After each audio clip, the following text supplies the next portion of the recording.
ፕሮግራሙን እንጀምራለን። በዚህ መሰረት እህታችን ሀምናዊት የጥበብን ታሳውቂናለሽ።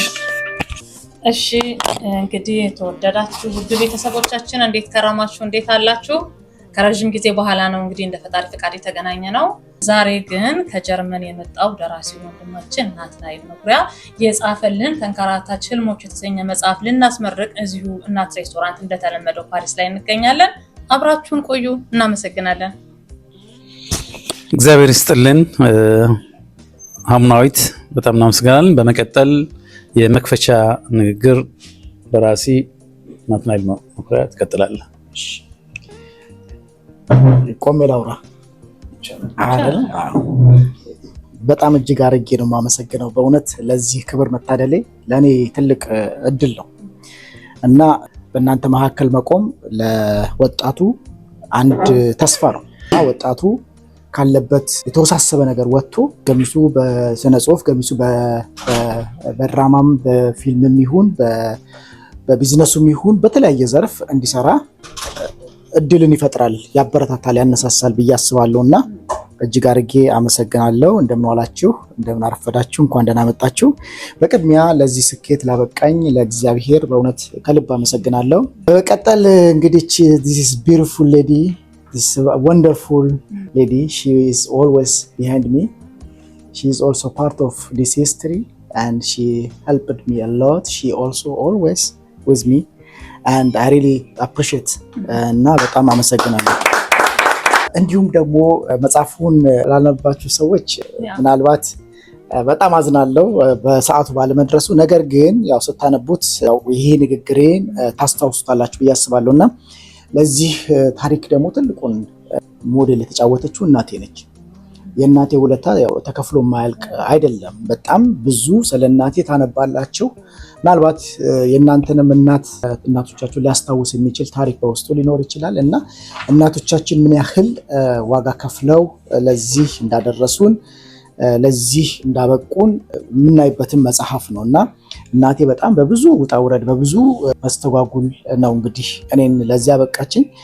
ይሄ ለእሷ ትልቅ እድል ነው። በእናንተ ፊት መቅረብ ትልቅ እድል ነው እና ሁሌ እላታለሁ ሉዝ አላረግሽም። ብዙ ጊዜ ስለኔ የምታስበው ነገር ነበርና ያንን አይታ የተደሰተችበት እንደገና እግዚአብሔርን ያመሰገነችበት ነውና ለሌሎችም እናት ይሄ ማበረታቻ ይሆናል። እንግዲህ በሚዲያም ሊሆን ይችላሉ፣ ለኛም እናት ለሆነ ነው ያው እውነት ነውና ልጆች ራሳቸው ይሄንን አሪያ ሊከተሉ ይችላሉ ብዬ አስባለሁ። ያው አባቴም እንደዚሁ ያው ትልቅ ሞዴል ተጫውተዋል። ከልብ አመሰግናለሁ ለወላጆቼ እንዲሁም ጓደኞቼ። የነሱም አስተዋጽኦ ቀላል አይደለም እና እነሱም በዚህ ትልቅ ሚና ተጫውተዋል። ምስጋና ያው የሚከፈልበት አይደለም። በዚህ ላመሰግናቸው እወዳለሁ፣ የምትመለከቱኝ በሙሉ ማለት ነው።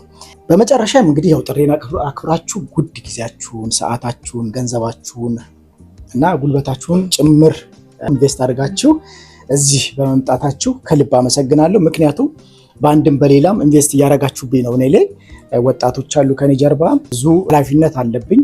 ይህ ስራ ደግሞ የኔ ብቻ አይደለም የሁላችንም ነው። እግዚአብሔር ደግሞ ምክንያት አድርጎ ከእናንተ መካከል ለመቀላቀል ካሰበ እንዲሁ እናንተም ለዚህ ፈቃደኝነታችሁ ስለሰጣችሁ ከልብ አመሰግናለሁ። ስለመጣችሁ ጥሪያችንን አክብራችሁ በጣም በጣም ከልብ አመሰግናለሁ። በመጨረሻም ለመናገር የምወደው ይህ መጽሐፍ መታሰቢያነቱ ቦታቸውን በበረሃ ላጡት፣ በውሃ በተለይ ደግሞ በዚህ አስከፊ መንገድ ለስደት ላጡት እንዲሆንልኝ፣ እንዲሁም ለወጣቱ ይሄ ለጨለመበት ተስፋ ለማያየው ወጣት እንዲሆንልኝ እመኛለሁ። ይህንን አንብበው ደግሞ ወጣቶች ለራሳቸው ጊዜ እንዲወስዱ፣ እንደው ግዴታ ነው ስደት ከተባለ ያው የስነ ልቦና ዝግጅት ይፈልጋል፣ የአካል ጥንካሬ ይፈልጋል፣ ገንዘብ ይፈልጋል እና በቂ ዝግጅት ማድረግ ይጠይቃል እና በቂ ዝግጅት ባለማድረጋቸው በጣም ብዙ ወጣቶችን አተናል እና ይህንንም ከግንዛቤ ውስጥ ቢገባ ጥሩ ነው። ሰዎችን እንግዲህ ማስገደድ አንችልም፣ አትምጡ ምንም ለማለት አንችልም እና ይሄ የራሳቸው ውሳኔ ስለሆነ፣ ነገር ግን እዚህ ራሱ ዩሮፕ ውስጥ ሆነው በዲፕሬሽን በጭንቀት ውስጥ በችግር ውስጥ ያሉ ወጣቶች አሉ፣ ወንድና ሴቶች፣ እነሱም መነሳሻ ይሆናል ብዬ ተስፋ አደርጋለሁ።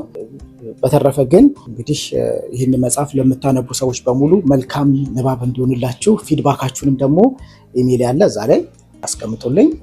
በጣም ደስ ይለኛል፣ ያበረታታኛል ማለት ነው። ከልብ አመሰግናለሁ በድጋሚ። በመቀጠል ስለ ዲያስፖራ እና አርት ዲኖ።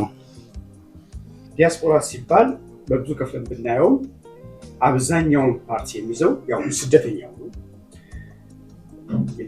ለስራ የሚመጡ ለትምህርት የሚመጡ እንዳሉ ሆኖ ግን በብዛት ይታይ ከተባለ ስደተኛው ይበዛል እና ስደተኛውና አርት እንዴት ይገናኛል ብሎ መጠየቁ ትልቅ ጥያቄ ነው። በጣም ደግሞ መጠናትም መታየትም የሚገባው በተለይ ደግሞ የጥበብ ችሎታ ያላቸው ሰዎች ይህንን የዲያስፖራውን ታሪክ እንደ ናትናኤል እንዲጽፉልን፣ ፊልም የሚያዘጋጁ በፊልም እንዲያዘጋጁ፣ ፎቶግራፍ የሚያስቀርቡ በፎቶግራፍ አስቀርተው ማስቀመጥ አለባቸው። ምክንያቱም ታሪካቸው ወደድንም ጠላንም ይህ የስደት ታሪክ የኢትዮጵያ አንዱ ታሪክ ነው። እነሱ ተዋናዮቹ ያልጻፉት፣ እነሱ ተዋናዮቹ ፊልም ያልሰሩበት፣ እነሱ ተዋናዮቹ ፎቶግራፍ ያላዘጋጁልን ማን ሊያዘጋጅልን? ስለዚህ ናትናኤል በዚህ አጋጣሚ በእውነት ትልቅ ስራ ሰራው። በጣም ነው የምናመሰግነው። የራስን ታሪክ ስትጽፍ የሁሉንም ዲያስፖራ ታሪክ እንድጻፍከው ነው የምንቆጥረው። ሌላ ወንድማችን ጽፏል፣ እስጢፋኖስም አዘጋጅቷል። ይሄ የሚያሳየው ምንድነው? ዲያስፖራው በአርት እየተንቀሳቀሰ ነው ማለት ነው። ቀላል ነገር አለ። አንድ ወር ባልሞላ ጊዜ ውስጥ 2 በስደት ላይ ጊዜያቸውን፣ ገንዘባቸውን፣ አቅማቸውን፣ ህይወታቸውን ሰውተው የጻፉት ትልቅ ምሳሌ ነው እና ይቀጥላል። ወደፊትም ደግሞ የሚጽፉትን በእነ ናትናኤል እግር ተተክተው ይሄዳሉ። እነ ናትናኤል የራሳቸውን ጄኔሬሽን እና የራሳቸውን መንገድ፣ የራሳቸውን ትምህርት፣ የራሳቸውን ስደት ጽፈዋል። የሚቀጥሉትን ደግሞ ይጽፋሉ። እርግጥ ነው ነገ ከነገ ወዲያ ይጽፋል። ከነገ ወዲያ በስቲያ ግን ይቆማል። ስደታችንን ያቆምና ስደት ከሌላ ወደ ኢትዮጵያ የሚካሄድበት ጊዜ እንደሚሆን በጣም በእርግጠኝነት መናገር ይቻላል። ያንን ደግሞ የምናደርገው ከሌላ ቦታ ሳይሆን ራሳችን እናዘጋጀዋል። እንደ ናትናኤል ወጣቶች ስደትን ካዩ በኋላ ይሰራሉ ብዬ ገምታለሁ እና ጥበብ ከዲያስፖራው ጋር መገናኘት አለበት፣ እንደገና መያያዝ አለበት። የጥበብ ሰዎች የሆናችሁ ደግሞ በዚህ መስመር መጓዝ አለባችሁ፣ ማድረግም አለባችሁ። እንደገና ደግሞ የናትናኤልን ጽሑፍ አሁን ማየው በምንድን ነው የራሱን ታሪክ መጻፉ እጅግ በጣም አስፈላጊነቱ። እስቲ ከ100 ዓመትና ከ200 ዓመት በኋላ የኢትዮጵያውያን የመጀመሪያ ስደተኞች ታሪክ ሊጽፉ ቢፈልጉ በምን ላይ ነው የሚመረኮዙት? ዶክመንተሪ ነው ራሱ። ስለዚህ ብራቮ፣ በጣም እናመሰግናለን። ትልቅ ስራ ነው። በጣም አመሰግናለሁ። በጣም እናመሰግናለን። ይህ መጽሐፍ ለሁላችን ህይወት የምትታዘቡን ካነበባችሁ በኋላ ነው። ናትናኤልን የማውቀው የዛሬ 10 ዓመት 9 ዓመት በፊት ነው። ከኔ ጋር 4 ዓመት ሬዲዮ ሰርቷል። ኢትዮጵያኛ ሬዲዮ ምን ሰራ የነበረው በወጣቶች ፕሮግራም ነበር እሱ የሚሰራ የነበረ እና በጣም ታታሪ ታጋይ እውነተኛ ልጅ ነው። ለዛም ነው ከጎኑ ተሰልፈን ለዚህ መብቃቱ በጣም ደስ ብሎን እዚህ ደርሷል። የናትናኤልን መጽሐፍ አንብቤው ራበኝ ብሎ ስም ባወጣለት ይሻላል። ያስለቀሰኛል፣ ያስደሰተኛል። ናትናኤል ሲወለድ ጀምሮ አሁን እስካለበት መከራና ችግር ቁጭ አድርጎታል። ናትናኤል ታስሯል። ናትናኤል ዲፖርት ተደርጓል። ናትናኤል ከባህር ሞት ላይ ድኗል። ባህር ውስጥ ሆኖ ከዛ በኋላ መጥቶ በዚህ እድሜው በተለይ እጅግ በሚገርም ሁኔታ ከሞት ያመለጠበት ሁልጊዜ እዚህ መጽሐፉ ላይ የምታዩት እግዚአብሔር ካጠገቡ ነው ያለው። የሚወጣበት በተለይ አረብ ሀገር ያጋጠመው በተለያየ ቦታ ላይ ያጋጠመው ነገር ስታው መጽሐፏን ስታዋት በጣም ትንሽ ትመስላለች። 260 ገጽ ነች፣ ግን ውስጡ ከ1000 በላይ ነው። ይህን የምላችሁ ስለምትታዘቡኝ ነው። ነገ ስታነቡት እኔ በ2 ቀን ነው ያነበብኩት እና ያነባበብ ጊዜ ብዙዎቻችሁ እዚህ ያላችሁ ታውቃላችሁ። የመጀመሪያ የምታነቡት ዲፕ ገብታችሁ ሳይሆን ከላይ የነጥቦቹን አቀማመጥ፣ የፊደሎቹን አጣጣል እንዴት ነው ፕሮፌሽናል በሆነ የተጻፈ አጠግቡትም ስታነቡት እና በአጠቃላይ ናትናኤል በዚህ መጽሐፍ ውስጥ ትልቅ ሚና የተጫወተው የአዲሱን ጄኔሬሽን እየመጣ ያለበትን አደጋና ከአደጋው እንዴት መዳን እንደቻለ ወደፊት ግን ምን አይነት አደጋ እንደሚመጣብን ናትናኤል ያስቀምጠዋል። እኔ እንደውም ጠይቀዋለሁ እንዴት እንዲህ አይነት ነገሮች ሊሆኑ ይችላሉ? ምክንያቱም በዚህ በወጣትነት እድሜው ይሄንን መጽሐፉ በእርግጥ ታማኝ ቢሆንም ሬዲዮ ላይ ያየሁት ናትናኤል ቢሆንም ያጻጻፉ የቃላቶቹ የውስጡ ማንም ሰው ያልደፈራቸው ነገሮች እሱ እዚህ ላይ ደፍሯል። የቤተሰብ ችግር ቤተሰቦቹ ላይ ምን ለእናቱ እንዴት ቡና ያፈላ እንደነበረ እዚህ ውጭ አለ። ምክንያቱም በመጽሐፍ ሲገመገም አይነገርም እና የዚህ ችግርና መከራ ትክክለኛ ጽሑፍ የተጻፈ ነውና በእውነት ሁላችንም ልናመሰግነው እጅግ በጣም ልናነበውና ልናበረታታው እንፈልጋለን። ከዛ አልፎ ተርፎ በጣም የሚገርመው ነገር ካየኋቸው ነገሮች ናትናኤል ምኞቱ ትርፍ ለማግኘት አይደለም፣ ገንዘብ ለማግኘት አይደለም። ቀኔ የደረሰብኝ መከራ ችግር ህዝቤን አገሬን እጠቅማለሁ ብሎ ከትንሽ ነገር ተነስቶ የት ደረጃ ላይ እንደደረሰ የሚያሳይ ስራ ያን እናንተ ትደርሱበታላችሁ። ኢቭን በህፃንነቱ በልጅነቱ ቃቃ እንኳን ሲጫወት ምኞቱ ከጓደኛው ጋር ሲያወሩ የነበሩት ነጭ እናገባለሁ የሚል ነበር በህፃንነታቸው። በዛ በችግር በመከራ ውስጥ ሆኖ መጨረሻ ላይ ይኸው እህታችን እችን የመሰለች ወርቅ አግብቶ ያበሻ ባህል ይዛ ይኸው መከራውንም ችግሩም ደስታውንም አብረው እየተወጡ ነው ያሉት እና ማርቲ በጣም ጥሩ ሰው ነች። ኢትዮጵያ ድረስ ሄዳ አገር አይታ ከቤተሰብ ችግሩን መከራውን ተካፍላ እንዲህ አይነት ሰው ማግኘት ደግሞ እግዚአብሔር መመረቅ ነውና ናትናኤል ብዙ ወጣቶች የአውሮፓ ሲመጡ ታውቃላችሁ፣ ያጨሳሉ፣ ይጠጣሉ፣ ይማሉ። ናትናኤል እዛ ውስጥ የለም። ስለዚህ ብዙ ያስተምራልና እንግዲህ የበለጠ መጽሐፉን ስታነቡት ደግሞ ውጤቱ እናንተ ታውታላችሁ። በመጽሐፍ ገባ ሁሉንም መናገር ማለት ጸሐፊውን መግደል ስለሆነ አቆሚዋለሁ ማለት ነው እና በጣም ደስ የሚል ነው። ይሄ ነው። በሚቀጥለው ፕሮግራማችን እንግዲህ ፈጠን አድርገን ደግሞ ምናልባት ውይይቶችን ልናደርግ ስለምንችል ግጥም አምናዊትን እንጋብዛታለን። ግን እኔ ከዛ በፊት በኋላ ናውራንታ ጋር ግን የሆነ መጽሐፍ ራሱ አስቦ ሀሳብ አይዲያ አለ አይደለ? አስቦ ጽፎ ታትሞ ማየት በራሱ ልጅ ወልዶ እንደማሳደግ ነው። ሂደቱ በጣም ከባድ ነው። ብዙ ሀስሎች አሉት እና ይሄ ራሱ ማንም ሰው ማለት ማንም መጽሐፍ የሚፈልግ ሰው ሁሉ ታሪኩን ብቻ ህይወትን ብቻ ሳይሆን ይቻላል የሚለውን መንፈስ መስጠቱ በራሱ ትልቅ ነገር ነው። በዚህ አጋጣሚ ሀሳቤን ተንሳለል ብዬ ነው ወደ ግጥሜ ሄዳለሁኝ። እሺ እንግዲህ እንደምታውቁት ከሰሞኑ ያጣናት እህታችን ቤተልሔም ይመር በጣም እንወዳት እህታችን ናት። ዛሬ 40ዋ ነው። እንግዲህ ሁለት ቦታ መሆን ባለመቻሌ አልተገኘሁኝም። ግን 40ዋን ፎቶ ምንድነው የጥሪ ወረቀት ሲደርሰኝ እንደው በጣም ልቤ ተነክቶ ነውና እናንተ ለማታውቁት እንግዶች ለሆናችሁት አንድ ጓደኛችን ነች። ወደ ስራ እየሄደች መኪና ውስጥ መኪና እየነዳች መብራት አቁማት መብራት ላይ ሞታ ተገኘች። የልጆች እናት ናት። እኔ ደግሞ በጣም አውቃታለሁና በጣም ውስጤን ነክቶኝ ነው የቋጠርኳት።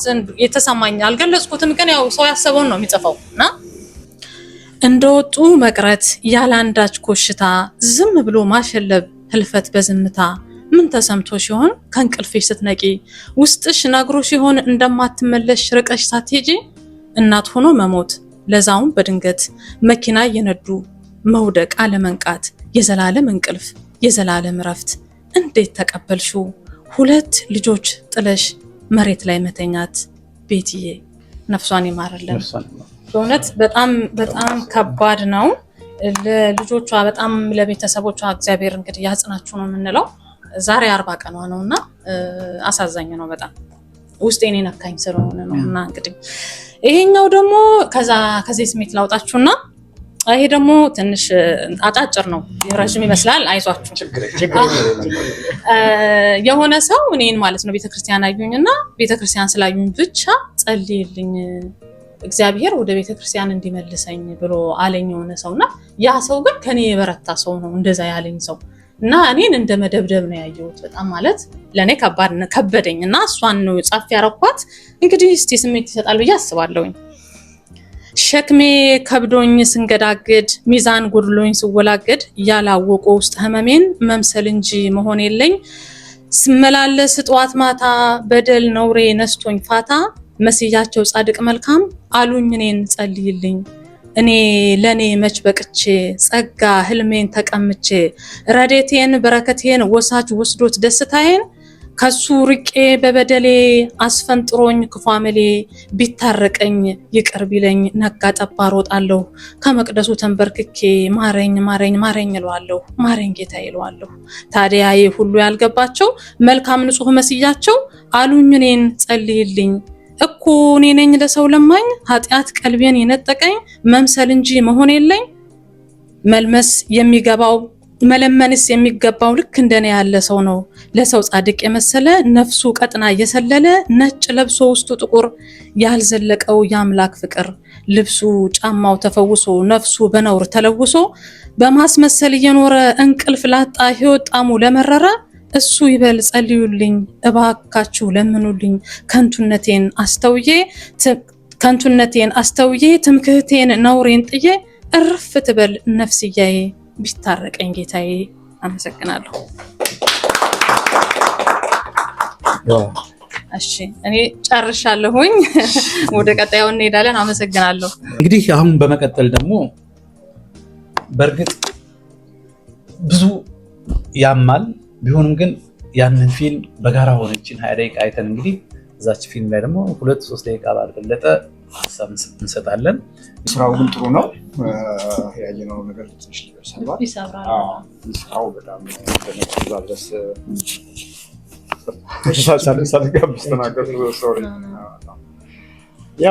በጣም ሙቭመንት ነው። በጣም ያሳዝናል። ይሄንን የ20 ደቂቃ ፊልም አይቶ ፈገግ ማለት እንኳን አይቻልም። እውነት ነው። በጣም ልብ ይሰብራል። ከዚህ ደግሞ ካየነው አጭር ፊልም በጣም ልቤን የነካው ስሞች፣ የስም ዝርዝር በቃ ኪዳኔ ይላል፣ ማህሪ ይላል እና እነዛ በቃ የኛ ወንድሞችና እህቶች ናቸውና በዛ ቦታ ላይ ስማቸው ተቀርጾ ተቀምጦ ማየት በጣም ያማል እና በጣም ነው ልቤ የተነካው። ስለ ስደት ብዙ ሰምቻለሁ። ይሄኛው ደግሞ እንዲህ በኢሜጅ ሆኖ ሲታይ በጣም ልብ ይነካል እና ደግሞ ጥሩ ስራ ነው የሰራው። ምክንያቱም በዚህ መልክ ነው ልባችን ሊነካ የሚችለው እና የሆነ ነገር የሚጨበጥ ነገር ስታሳይ ነው ሰውም ሊረዳ የሚገባው። ከታሪኮች ሁሉ ብቻ ትንሽ ምስል በጣም ነው ውስጤን የነካው ያደፈረሰው። ያው በቃን ይበለን። በቃን ከማለቱ ደግሞ ከጸሎቱም በላይ ደግሞ እውነት እኛም ራሳችን መስራት አለብን በዚህ ጉዳይ ላይ። በጸሎት ብቻ የሚቆም ነገር አይደለም። እሱም ግማሽ መንገድ ነው። ግን የሀገራችንን ወጣቶች ሁኔታ አይዶን ነው በአንድ ሰው አቅም አይታሰብም። ግን በሁሉም አቅም ግን ይቻላልና እናቲያም እናመሰግናለን። እቺን አጭር ቪዲዮ ስላካፈልከን እዛ ድረስ ሄደ ቦታው ላይ ተገኝተ እኔ የተሰማኝን ደግሞ እናንተም እዩት ብለህ ስላሳየን በጣም እናመሰግናለን። ይቅርታ ሳልጋበዝ ነው የተናገርኩት፣ ኢሞሽናል ሆኜ ይቅርታ። ቅድሚያ ወንድማችን ይህንን ስላካፈልከን እግዚአብሔር ይስጥልን። መቼም ያለህ ኤክስፔሪንስ እና ግዳም በበነው ደግሞ ሁሉንም ነገር አይተነው ድምዳሜ እስክንሰጥ ድረስ ቸኩያለሁ። ግን ቢሆንም ካየሁት ዶክመንተሪ እንደተረዳሁት ዛሬ ጊዜ እውነት እዚህ ሀገር ላይ እንግዲህ እኛ ወደ 30 ምናምን ቆይተናል። በተለያየ መንገድ ልጆች በስደት ይመጣሉ። በዚህ ሀገር ሲመጡ በስደት የመጡት በአይሮፕላንም የመጣው አለ፣ በውሃም የመጣው አለ፣ በሌላ ሀገር አቋርጦም የመጣው አለ። ይህ አይነት ኤክስፔሪንስ ግን ካየሁት አንጻር በወሬ ከዚህ በፊት ማንኛውም ልጆች ላይ ሰምቻለሁ። አስቸጋሪውን የሊቢያ መንገድ አቋርጠው እዚህ ሀገር ላይ ደርሰው እዚህም ሀገር ደርሰው ደግሞ ያው ኑሮና ህይወት የተሳካላቸውም አሉ፣ ያልተሳካላቸውም ይኖራሉ። ግን ያለፉበትን ታሪክ እንደ ፊልም ሲነግሩን በእውነት አሁን ቅድም ካየሁት ጋር አነጻጽሬው በጣም የሚከብድ ነው። እውነት ለሰው ልጅ እስከዚህ ድረስ ነው ስቃይን ያልፋል ወይ የምንልበት ማለት ብዙ አይነት ስደቶች አይተናል። ከራሴ ጀምሮ ባየው እኔ ዩኒቨርሲቲ ተማሪ ሆኜ ባህር ዳር ዩኒቨርሲቲ ወደ አዲስ አበባ ስንመጣ በለውጡ ጊዜ ማለት ነው ኢህአዴግ የገባበት 91 በፈረንጆች በ91 የአባይ በረሃን የ2 ቀን መንገድ አድርገናል። ተማሪዎች ደጀን የሚባል ሀገር እስከ ወደዛ ወደ ባህሩን ተሻግሮ ወደ አባይ ተሻግሮ እንደዛ ጓዝ ሲሆን ረጅም ዘመን ነው። ግን ምንድነው ያቺን እንኳን የሁለት ቀን ስደት እንደንትን ነበር የምናወራት። የውሃው ጥም አባይ በረሃን ሰንጥቆን ውሃ መጠጣልበት ብዙ ነገር አለ። ከዛ በፊት ደግሞ ያው ያኔ እስር ቤትም ብዙ ጊዜ ያሳለፍኩበትም አለ። ስቃይን ተጋይቻለሁ። ግን ይሄ አይነቱን ነገር ደግሞ ሳየው ሁለት ይነዝራል። ሁለት ቅድም ያሳየን ውሃ ማዕበል አንድ የተናገርካት ነገር አለ። ዋና የሚችለውም ሰውዬ ቢሄድ 100 ሜትር ነው። ከዛ ወዲህ የትኛውንም ዋና ልምድ ቢኖረው የኦሎምፒክ አሸናፊ ቢሆንም እችን ውሃ አያልፋትም። ስለዚህ ሁለት የሰው ልጅ እያየ ነው ህይወቱ የሚያልፈው ነው። ሰው ልጅ በጥይት እዚህ ላይ ተመቶ ማረፍና በስቃይ ማለፍ። እናት የወለደች ደግሞ አለች ልጇ በዚህ በረሃ ላይ በዚህ ውሃ ላይ እንዲሆነ የሚለው ነገር ትልቅ እውነት የዘላለም ጸጸት ነው እና እርግጥ በተለያየ አይነት መንገዶች በተለያየ መንገድ ከሀገር እንወጣለን። ያው የራሳችን ፕሮብሌም ባለብን ይሄ ነው ብለን ማንጠቅሰውም፣ ግን ትንሽ ሁለት ጊዜ ማሰብን ያስፈልጋል። በተለይ በእንደዚህ አይነት ስትራግል መውጣት ማለት እንደ ዳማ ጨዋታ ወይ ማሸነፍ ወይ መሸነፍ ያለበት ነውና እኔ በእውነት ያየሁት በጣም የሚከብድ ነገር ነው። ለመጪው ትውልድ ደግሞ እንዲያስብበት ቅድም ወንድማችን ብለዋል፣ አስቡበትና ጥሩ ትምህርት ይሰጣል ብዬ ነው የምገምተው እና እንግዲህ አንብበን ደግሞ ለመረዳትና ሌሎችን ለመርዳት ያብቃል። አመሰግናለሁ ጌታ። በጣም የሚያሳዝን ፊልም ነው ያየነው። እነዚህ ሁሉ መዘዞች የመጡት ይቅርታ ባይነት ስለጠፋብን እና ወደኋላ አለማክፈፍ ሁሉ ጊዜ እኔ ብቻ ነኝ እውነቱ ያለኝ ሀቁ ያለኝ እያለን በትርክት በብዙ ነገር ወገኖቻችን ይሁን ስቃይ ውስጥ የገቡት በዛ ምክንያት ነው ብዬ እገምታለሁ። ምናልባት ልሳሳት እችላለሁ፣ አላውቀውም። እና ብዙ ጊዜ ይቅር ባይነትን ብንቀበል ቅድም እንዳልከው ብዙ ነገር ወደኋላ ልንመለስ እንችላለን። እና እኔ ብዙ በቤተክርስቲያን አካባቢ አንዳንድ ወጣቶችን አይቼ ነበር። ታሪካቸውን ሲያወሩልኝ ፊልም እንጂ እውነት አይመስልም። ይሄን ፊልም ሳያው ደግሞ የበለጠ የሚያወሩልኝ ታሪክ ፊልም እንዳልሆነ ያረጋገጡበት ፊልም ነው። እና እስቲ ለወገኖቻችን ነፍሳቸውን በአጸደ ገነት ያኑርልን። የይቅርታ አምላክ ለሀገራችን ያልጣል፣ ለወገኖቻችን ለዓለምም ጭምር። አመሰግናለሁ። እሺ፣ በቅድሚያ እድል ውስጥ ተሰጠኝ በጣም አመሰግናለሁ። እንግዲህ ካየነውን ፊልም እና ናትናኤልንም ደግሞ በቅርብ ነው የተዋወቅኩት። በርግጥ ግን ካለን ውይይትም አንጻር ይህ መጽሐፍ እኔም ጊዜው ደርሶ ቶሎ እስካነበው ጓጉቻለሁኝ። በተለይ ደግሞ ልብ የሚነኩ ብዙ የስደት ታሪኮች አሉ። ስደት ስንል ሀገር ውስጥም ከሀገር ውስጥ ራሱ ስደት አለ። እንደገና ደግሞ ከሀገር ውጭ ደግሞ ያው የእኛም የምናደርገው ስደት አለ እና ይሄ ነገር ማቆሚያው ምንድን ነው? መቼ ነው እኛስ በሀገራችን ተከብረን የምንኖረው? ሰው ተሰዶ በስደተኛ ካምፕስ ስለገባ ስለኖረን ብቻ ሳይሆን በክብርም በትምህርቱም በእውቀቱም ቢመጣ ያው የራሱ የሆነ ዲስክሪሚኔሽን አለ በስራም ቦታ። በተለይ ጥቁሮች ስንሆን ደግሞ የሰው ሀገር ላይ እንደዚህ በተለይ ኢሮፕ ውስጥ ወይ ያው የሰው ሀገር ላይ ስንኖር ከስደተኛም ስደተኛ ነን።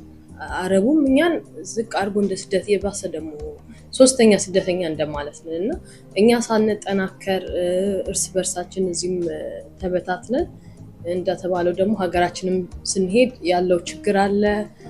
ውጭ ሀገርም ሳይደላን የህይወት ትርጉሙ ምንድን ነው እና የስደት ነገር መፍትሄ መገኘት አለበት እና እንደ ኮሚኒቲ ተቋቁሞ በጣም አዋርነስ መሰራት አለበት። አሁን ናትናኤል ያሳየን ቪዲዮ ላይ ባልሳሳት ኦክቶበር 3 2013 ላይ 500 ሰዎች የያዘች መርከብ ናት እንግዲህ ስትሰምጥ አይተነዋል። ቪዲዮውን ትዝ ይለኛል እኔና ወደ 323 ነው የሚለው ልጁ ይመስለኛል ባልሳሳት። ያ ሁሉ ሰው አሁን ስሙ ሲጻፍ ራሱ የሙስሊሞቹ ስም አለ። በተረፈ ግን ሌላው የሀበሻ ስም ነው፣ የአማርኛ ስም ነው አብዛኛው ያለው እና ሁሉም ወገኖቻችን ናቸው ያለቁት። እና ይሄ ነገር በጣም መታየትና አዌርነሱ መፈጠር መቻል አለበት።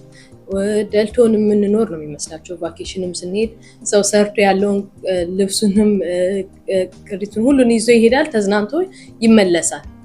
ህይወት ግን ምን እንደሆነ አያውቁም እዛ ያለ ሰውና ሁሌ እኔም እንደው ድሉ ደርሶኝ እንደገሌ እንደዛ ባደረኩ እንደገሌ ልጅ ለቤተሰቦች ይሄን ባደረኩ ያለ ሰውን እኛንን የምንገፋፋው በተለይ ውጭ ሀገር የሚቆይ ሰውና ይሄን አዌርነስ ግን ተፈጥሮ ስደትን ማብቃት ወይ ደግሞ ሀገራችንን ምቹ አድርጎ እንደውም በደንብ ወደ ሀገራቸው መመለስ እንደሚፈልጉ አፍሪካውያን ጥቁር አሜሪካውያን ለምሳሌ ቀደምት ላይ ኃይለ ሥላሴ እንደፈቀዱላቸው ጃንሆይ እንደፈቀዱ እንደዛ ሀገራችን የስደተኞች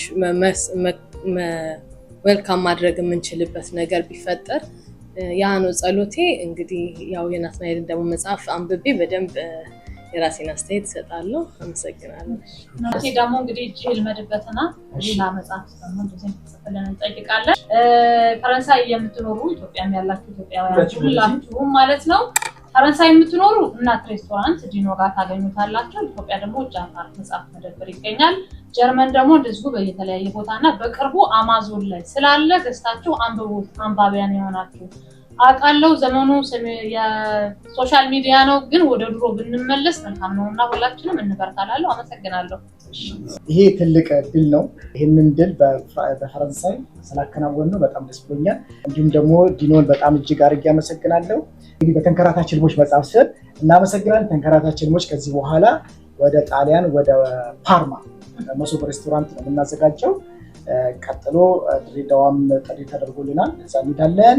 ከዛ ቀጥሎ ደግሞ ወደ ዩኬ እነዛም ሰዎች ወደ ስካንዲኔቪያ ሀገሮች ወደ አሜሪካ እያለ ይሄዳል። ምናልባትም ድጋሜ ፓሪስ ልትመጣ ትችል ይሆናል አይታወቅም። አመሰግናለሁ። I am so proud of you. I experienced your whole journey with you from starting like 7 years ago, writing your story, and I'm so proud. Today we are here in France, in Paris, and on this journey, of course, it's so important to share your story because you speak for a lot of people who experienced the same journey or the same way, and I love you so much. Thank you for taking me on your journey. I'm very proud. And yes, thank you guys for joining. Thanks. Thank you. You made this very special. Thank you. ወገኖቻችን ይህን ባለማወቃችን እርስ በርስ እንተናነቃለን። ጠላቶቻችን በውጭ ያሉትን መሀል ላይ በማድረግ ሀገራችንን አደጋ ላይ ይጣላሉ። ከሌ ነው የሚል ሳይሆን ለረጅም ጊዜ ሲመኟት ሲከፋፍሏት ሊያጠፏት የፈለጉት ጥቅማችንን አስቀርታብናለች በዓለም ደረጃ ብለው ቅኝ ግዛት ሲመኙ የነበሩ አሁን ተሳክቶላቸዋል። የነሱ መሳካት ኦሮሞ ብቻውን አያኖረውም፣ አማራን ብቻ አያኖረውም፣ ትግሬን ብቻ አያኖረውም። ሁላችንም የጊዜ ጉዳይ እንጂ ያጠፋናል። ተመልሰን ታርቀን ተነጋግረን እንዳባቶቻችን ነጭ ጤፍና ቀይ ጤፍ መለየት አይቻልም ብለው በጣሊያን ጦርነት ሊለያዩት የነበረችውን ኢትዮጵያ አትለይም ያሉትን የነኛ አባቶቻችን ታሪክ መጥቶ እጅ ለእጅ ተያይዘን አገራችንን በጋራ እናድን። አገራችን ከፈረሰ በኋላ ብናለቅስ ብንጠቁም ምን ብንል ባዶ ነው የምንቀረው። እግዚአብሔር ለዚህ ያግዘን። ሁላችንም ይቅርታ እንጠይቅ ለኢትዮጵያ። አመሰግናለሁ። በጣም የሚያምር ዳቦ ነው ማነጋገረው። ዋው